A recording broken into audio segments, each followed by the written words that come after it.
While further verification is ongoing, Ferrari vehicle whose temporary plate was later determined by the Land Transportation Office to be spurious. Peke ang gamit na plaka at hindi pa rehistrado sa Land Transportation Office ang Ferrari na nakuha sa parking lot ng condominium unit ni dating ako Bicol Party List Representative Saldico. Base sa isinagawang validation ng Philippine National Police Highway Patrol Group, ang plaka ay nakapangalan sa ibang individual na may kaparehong model ng sasakyan. I have talked with the LTO chief just right now. Sabi niya walang records din sa LTO. So gawa-gawa lang yung plaka pala na yan, sir? Obviously, gawa-gawa ng plaka. In fact, nagalit nga yung may-ari ng plaka. Bakit siya in-involve dyan? Bukod sa Ferrari, mayroon ding dalawang sasakyan ang hindi dumaan sa clearance ng HPG kabilang ang GMC at Cadillac. Mag-usap po kami ng BOC, the LTO, and the PNP HPG kung ano yung tamang kaso na ma-file.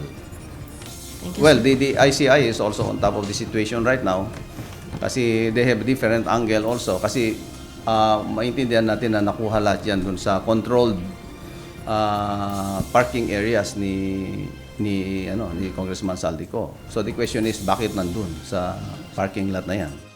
Noong nakaraang linggo, 12 sasakyan ang kinumpiska ng HPG sa property ni Ko sa Pasig. 8 ang hawak ngayon ng Independent Commission for Infrastructure o ICI at 4 ang nananatiling nasa HPG. Kabilang dyan ang Lexus, GMC, Cadillac at Ferrari. Sinabi ni Marantan na sa 8 sasakyan na hawak ngayon ng ICI, wala pa ring lumulutang na may-ari nito hanggang sa kasalukuyan. I am inviting the rightful owners of the motor vehicles, even to include the 8 motor vehicles confiscated by virtue of the search warrant and the 4 na kinumpiska ng highway patrol na makipag ano po kayo sa amin, makipag-coordinate kayo sa amin o kami ang pupunta sa inyo or kayo ang pupunta kung ano yung your choice, kung anong convenient place ninyo, pupunta ho kami para baka mamaya makapagpakita kayo ng proof of ownership that kayo naman talagang may-ari. We can release that to you, yung mga motor vehicles na yan.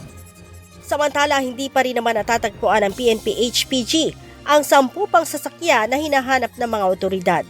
Ayon kay Brigadier General Hansel Marantan, nananatiling surrender filler ang kanilang natatanggap. Ang 10 sasakyan ay kabilang sa 24 na luxury cars na kahinahinala at walang sapat na dokumento.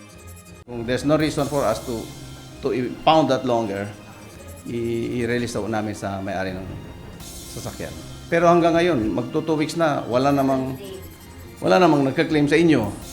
Puro statements from afar. Paano natin mariresolve yan? Ang naturang mga sasakyan ay nagkakahalaga ng hindi bababa sa 200 milyong piso.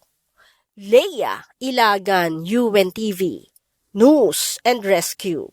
Diyos ang aming sandigan, serbisyo publiko ang aming pinahahalagahan.